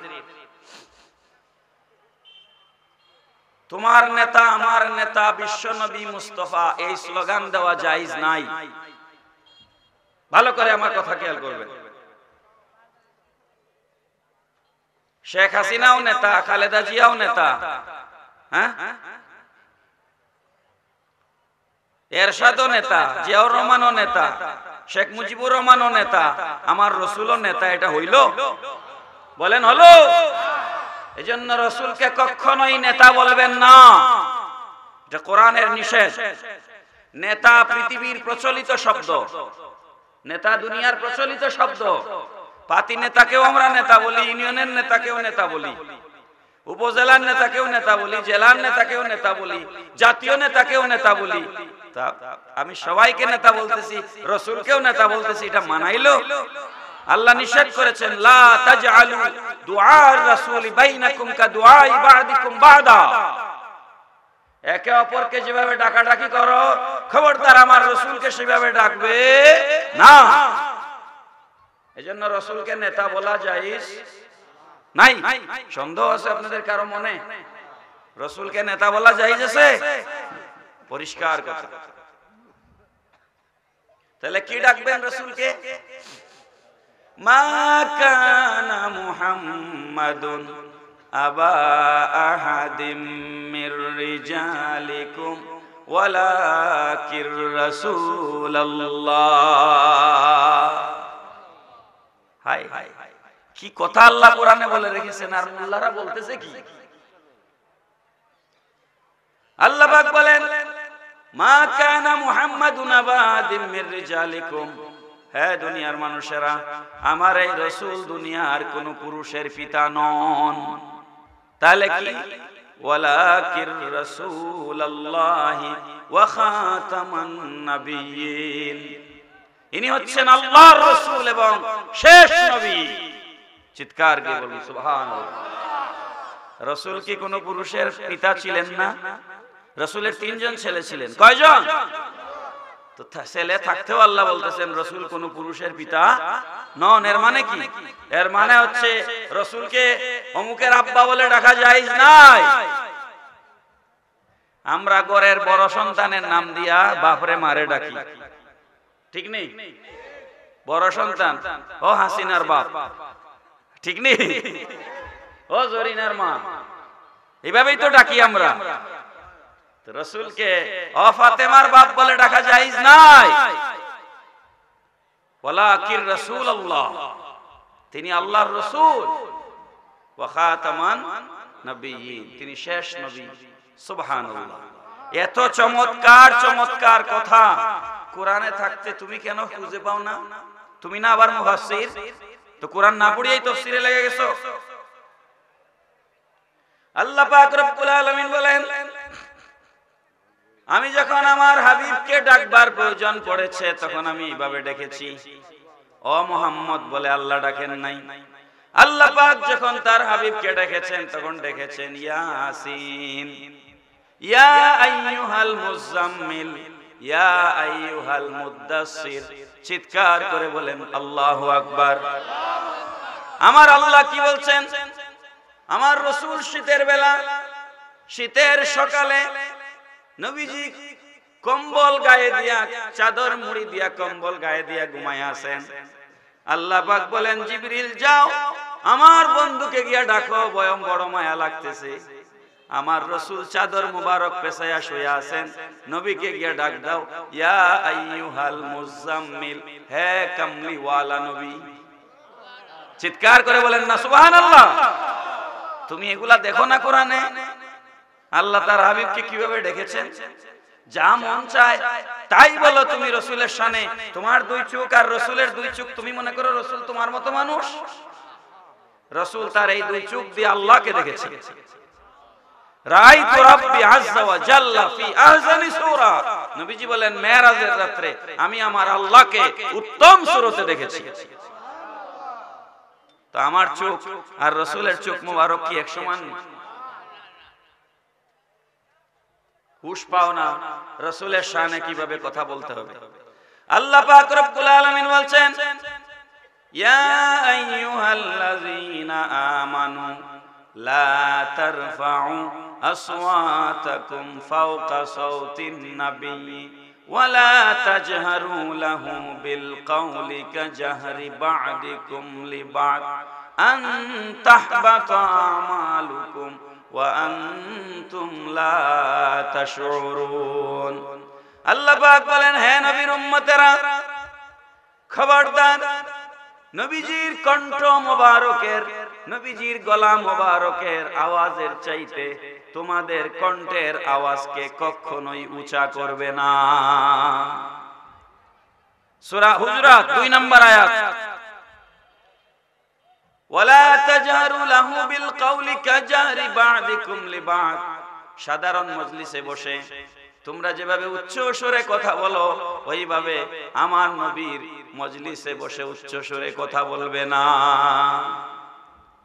এই আয়াতে কারিমা যেটা আমি তেলাওয়াত করলাম, এই আয়াতটা নবীজির রওজা শরীফের উপরে এখনো লেখা আছে। এখনো যারা হজ করেছেন তারা জানেন, মক্কা শরীফ চিল্লা চিল্লি করা যায়, মদিনা শরীফ কোনো শাউটিং নাই, নীরব, পেইন পথন নীরবতা। রাসূলের দরবারে চলে গেলে যারা বেয়াদব তাদেরও গলা নেমে যায়। যারা দেশে মিলাদের বিরুদ্ধে ফতোয়া দেয় ওরাও ওখানে গিয়ে কণ্ঠ নিচু হয়ে যায়। এটা আমার রাসূলের দরবারের আদব। সুবহানাল্লাহ। আল্লাহ পাক বলছেন, আনতাহবাতু আমালুকুম ওয়া আনতুম লা তাশউরুন। যদি তোমরা রাসূলের দরবারে রিসালাতে গিয়ে তোমাদের গলার আওয়াজকে বড় করো, তোমাদের জিন্দেগীর সমস্ত আমল বরবাদ হয়ে যাবে, তোমরা টেরও পাবে না। তাহলে নবীর সামনে গিয়ে বড় করে কথা বললে আমল নষ্ট হয়ে যায়, জীবনের সমস্ত আমল বরবাদ হয়ে যায়। তো মাহফিলে বসে নবীকে কাউবয় বললে আমল থাকবে? বলেন আমল থাকবে। কি আশ্চর্যজনক কথা, আমার রসুলের শানে কি ধরনের বেয়াদবি। যেমন এটা একটা অ্যাসাইনমেন্ট নিয়েছে তারা, রসুলের শানে মাহফিলে সেই রসুলের বিরোধিতা করা, এটা তাদের একটা অ্যাসাইনমেন্ট হয়ে গেছে।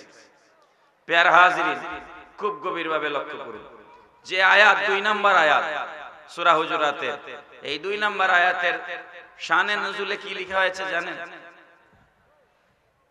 এই আয়াত নাজিল হওয়ার পর লক্ষ্য করিয়েন তো, এই যে ছোট বাচ্চারা আমার সামনে বসছে, এদের বুঝ আর আপনারা যারা 30, 40, 50, 60 বয়স, বুঝ কি সমান নি? সমান তো না। এজন্য এদের উপরে আমি রাগ করতেছি না। তো সাহাবায়ে কেরাম যারা বয়স্ক ছিলেন তাদের বুঝ আর যারা ছোট ছিলেন তাদের বুঝ তো অবশ্যই সমান ছিল না। এজন্য মুরব্বী সাহাবী যারা ছিলেন, বয়স্ক সাহাবী যারা ছিলেন, যেমন আবু বকর সিদ্দিক রাদিয়াল্লাহু আনহুর কথা তাফসীরে এসেছে এবং আরো অনেক সাহাবী, এই আয়াত নাজিল হওয়ার পর তারা মুখের ভিতরে পাথর ঢুকাই দিয়েছেন। পাথর, মুখের ভিতরে কি পাথর ঢুকায়া তারা নবীজির সামনে এসে বসছেন। এখন নবীজির সামনে আর তারা কথাই বলতে পারে না, কারণ মুখে পাথর। নবীজি জিজ্ঞেস করেন, আবু বকর কি হয়েছে, তোমার কথা বলো না কেন? আবু বকর বলেন, ইয়া রাসূলুল্লাহ, আল্লাহ কোরআনে বলেছেন আপনার সামনে জোর গলায় কথা বললে জীবনের সব আমল বরবাদ হয়ে যাবে। এই ভয়ে কখন জানি আমার আমল নষ্ট হয়ে যায়, এই ভয়ে আমি আপনার সামনে নিয়ত করছি আর কথাই বলবো না, মুখে পাথর দিয়ে দিছি। নবীজি বলেন, না, এটা তোমাদের জন্য নাজিল হয় নাই, তোমরা কথা বলবে এবং তোমরা তো আদবের সাথেই কথা বলবে। যে সমস্ত দুষ্ট কাফেররা এসে আমার সামনে বেয়াদবি করে, এদের জন্য আয়াত নাজিল হয়েছে। খুব লক্ষ্য করবেন, আল্লাহ পাক রব্বুল আলামিন বলছেন, উলাইকাল্লাযীনা আমতাহানাল্লাহু কুলুবাহুম লিত্তাকওয়া লাহুম মাগফিরাতুন ওয়া আজরুন আযীম। ভাই এতক্ষণ জোরে যে কথা বলতেছি, কোরআনের বাইরে গেছি, এখন একটা হাদিস শরীফই পড়বার টাইম পাইলাম না। কোরআন শরীফের আয়াতই তো আপনাদের সামনে বলতেছি নাকি? তারপরেও আমাদের বিরুদ্ধে অভিযোগ, বলে সুন্নিরা নাকি তাফসীর জানে না, হে জানে খালি। কথা কোন ঠিক না বেটি? তাফসীর শিখতে হইলে আয় দেখ তাফসীর কিভাবে করা লাগে। মুহতারাম হাজিরিন, আল্লাহ পাক বলছেন, রে আবু বকর সিদ্দিক, এটা আবু বকর সিদ্দিকের শানে এই আয়াত নাযিল হয়েছে এবং সাহাবায়ে কেরামের শানে এই আয়াত নাযিল হয়েছে। আল্লাহ পাক বলেন, ও আমার নবীর সাহাবীরা, উলাইকাল্লাযীনা আমতাহানাল্লাহু কুলুবাহুম লিত্তাকওয়া, আমি তো নবীর ওই সমস্ত সাহাবী যারা ঈমান বরবাদ হয়ে যাওয়ার ভয়ে মুখের ভিতরে পাথর ঢুকায়া দিছে, আমি তো তাদেরকে তাকওয়ার জন্য পরীক্ষা করে নিয়েছি। পড়েন সুবহানাল্লাহ। পরীক্ষাটা কে করেছেন? আল্লাহ। বলেন না কে করেছেন? লক্ষ্য করুন, আপনার এলাকায় স্কুল, বিশেষ করে ম্যাট্রিকের পরীক্ষা, ইন্টারমিডিয়েটের পরীক্ষা, নিচের গুলার দরকার নাই, ম্যাট্রিক পরীক্ষার খাতা নিজের স্কুলের মাস্টাররা দেখেন না বাইরে চলে যায়? এটা তো আপনারা সবাই জানি। সেন্টার পরীক্ষা হয়, নিজের স্কুলে পরীক্ষাও হয় না। পরীক্ষা হচ্ছে ধরেন বৃন্দাবন কলেজে। ইন্টারমিডিয়েটের পরীক্ষা কোথায় হচ্ছে? বৃন্দাবন কলেজে পরীক্ষা হচ্ছে। পুরা হবিগঞ্জ সদর উপজেলার যত কলেজ আছে সব কলেজের ছাত্ররা গিয়ে বৃন্দাবন কলেজে পরীক্ষা দিচ্ছে। খাতা বান্ডিল বেদে শিলগালা করে সব ঢাকায় পাঠায় দেওয়া হচ্ছে। তারপরে ওখান থেকে বিভিন্ন স্কুলে কলেজে খাতাগুলা পাঠানো হয় দেখার জন্য, ঠিক না? এটা কেন করা হইল? নিজের স্কুলের ছাত্র নিজে পড়াইয়া নিজেই পরীক্ষা নিয়া নিজেই মার্কস দিলে সাধারণ মানুষে কইব এটা তো উনি পক্ষপাতিত্ব করছে, ঠিক না বেটি? আমার ছাত্র আমি পড়াইলাম, আমি প্রশ্ন করলাম, আমি পরীক্ষা নিলাম, এই পরীক্ষার গ্রহণযোগ্যতা ভালো হয় না। এজন্য আল্লাহ পাক বলেন, হাবিব আমার, সাহাবী আপনার, এদেরকে পড়াইছেন আপনি। সাহাবীদেরকে কে পড়াইছে? নবীজি পড়িয়েছেন। আরে ভাই, সাহাবায়ে কেরামের সময় দারুল উলুম দেওবন্দ মাদ্রাসা ছিল? সাহাবায়ে কেরামের যুগে অক্সফোর্ড ইউনিভার্সিটি ছিল না, কেন ছিল না? তো সাহাবায়ে কেরাম কোথা থেকে শিখলেন? নবীকে আল্লাহ শিক্ষা দিয়েছেন, আর নবী সাহাবায়ে কেরামদেরকে শিক্ষা দিয়েছেন। তো নবীর ছাত্র হচ্ছেন সাহাবায়ে কেরাম। নবীজির ছাত্র কারা? সাহাবায়ে কেরাম নবীজির ছাত্র। ছাত্র সাহাবায়ে কেরাম নবীজির ছাত্র। তো সাহাবায়ে কেরাম নবীজির কি ছাত্র? তো নবীর ছাত্র নবী যদি পরীক্ষা নেন, তাহলে নবীরে যারা মানে না এরা কইব উনি নিজেই পরীক্ষা নেন, নিজেই পড়ান, সবকিছু উনিই করেন। এই জন্য আল্লাহ পাক বলেন, হাবিব আমার না, পড়িয়েছেন আপনি, পরীক্ষা নিয়েছি আমি। পড়েন সুবহানাল্লাহ। উলাইকাল্লাযীনা ইমতাহানাল্লাহু কুলুবাহুম লিত্তাকওয়া লাহুম মাগফিরাতুন ওয়া আজরুন আযীম। আর আমার নবীর সাহাবায়ে কেরাম তাকওয়ার জন্য পরীক্ষায় পাশ করে ফেলেছেন, তাদেরকে আমি আল্লাহ তাকওয়ার জন্য পরীক্ষা করেছি। পড়েন সুবহানাল্লাহ। তো যা কিছু আজকে বয়ান করলাম, মেইন উদ্দেশ্য হচ্ছে নবীর শান বুঝা। আল্লাহ পাক আমাদেরকে নবীর শান বুঝার তৌফিক দিন। সবাই বলুন আমিন। আমার কথায় কেউ কষ্ট পাইলে ক্ষমা করবেন। ওয়া মা আলাইনা ইল্লাল বালাগ। আসসালামু আলাইকুম ওয়া রাহমাতুল্লাহি ওয়া বারাকাতুহু।